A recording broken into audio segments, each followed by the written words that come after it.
मुज़ाकरात की जानिब कदम बढ़ाते हुए बरादराना ममालिक से इज़हार तशक्कुर। वज़ीर आज़म शहबाज शरीफ ने चीन, सऊदी अरब, तुर्की, मिस्र और कतर की हुकूमतों का तहे दिल से शुक्रिया अदा किया। अभी आपको लिए चलते हैं अमरीकी वज़ीर जंग पीट हेग्सेट इस वक्त न्यूज़ कॉन्फ्रेंस कर रही हैं। Iran begged for this ceasefire, and we all know it. As the President truth this morning, a big day for world peace. Iran wants it to happen. They've had enough. Operation Epic Fury was a historic and overwhelming victory on the battlefield. A capital V military victory. By any measure, Epic Fury decimated Iran's military and rendered it combat ineffective for years to come. You see, in less than 40 days, one of our combatant commands, Central Command, CENTCOM, using less than 10% of America's total combat power, dismantled one of the world's largest militaries. The world's leading state sponsor of terrorism proved utterly incapable of defending itself, its people, or its territory. We untied just a fraction of our strength, and Iran suffered a devastating military defeat. Together with our Israeli partners, America's military achieved every single objective, on plan, on schedule, exactly as laid out from day one. Iran's Navy is at the bottom of the sea, whether it's the Soleimani class, their frigate class, their prized drone aircraft carriers, submarines, mine layers, sunk. Iran's Air Force has been wiped out. Iran no longer has an air defense, any sort of a comprehensive air defense system. We own their skies. Their missile program is functionally destroyed. Launchers, production facilities, and existing stockpiles depleted and decimated.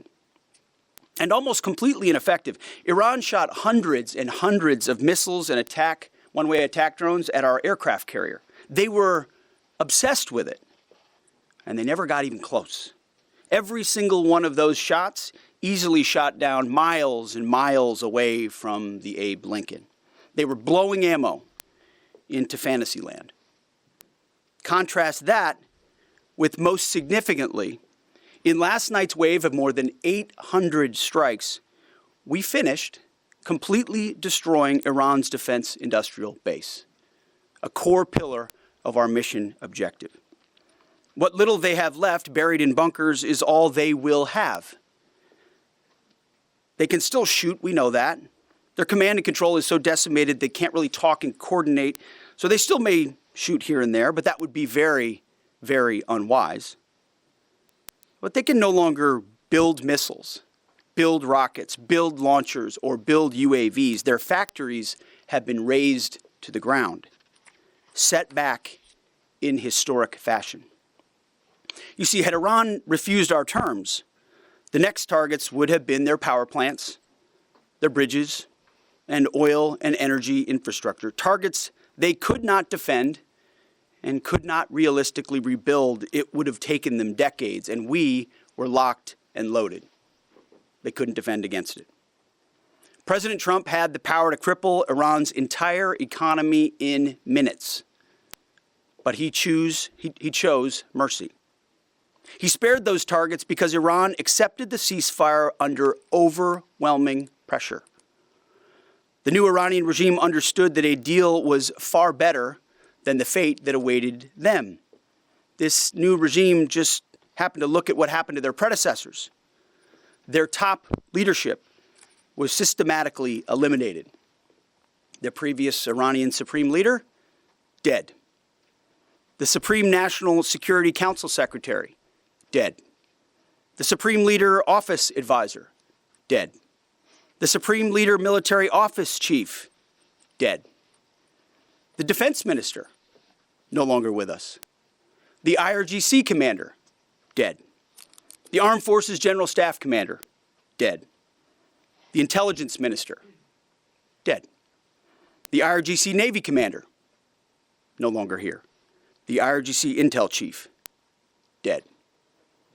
I skipped over a bunch, and I could go on and on and on, to include the new so-called new supreme leader wounded and disfigured.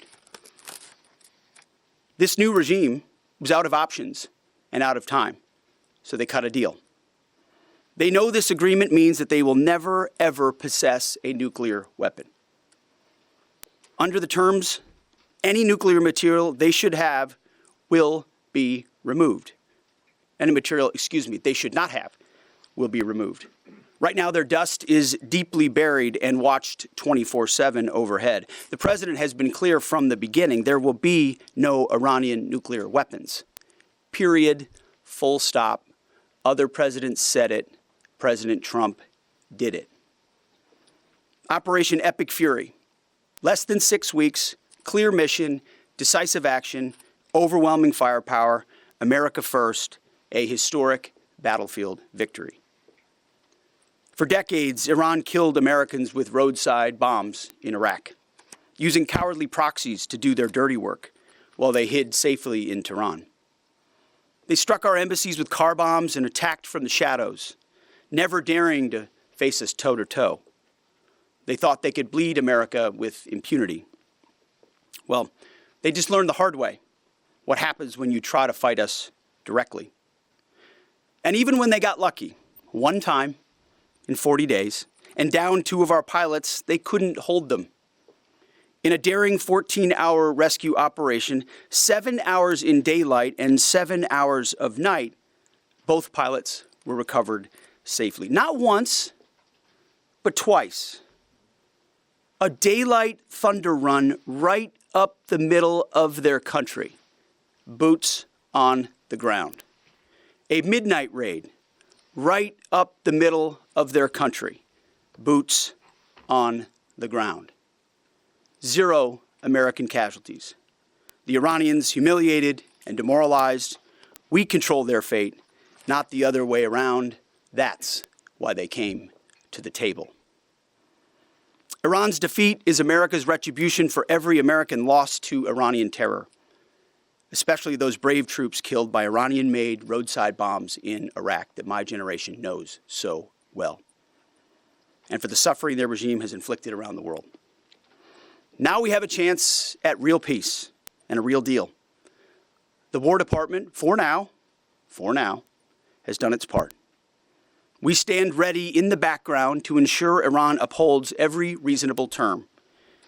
And as everyone knows, nobody makes a better deal than President Trump. To the warriors of Epic Fury, I say well done. You're the backbone of our country. Your skill, your bravery, and sheer guts and grit showed the world what America is all about. I'm proud of you. We're proud of you. President is proud of you. Job well done. But stay vigilant and stay ready. To the families of our fallen, your sacrifice was in service of a historic cause, and we will always remember your heroes, our heroes. We will continue to honor them. And to our Israeli allies, thank you for being a brave, capable, and willing ally on this battlefield. The rest of the world and the rest of our so-called allies saw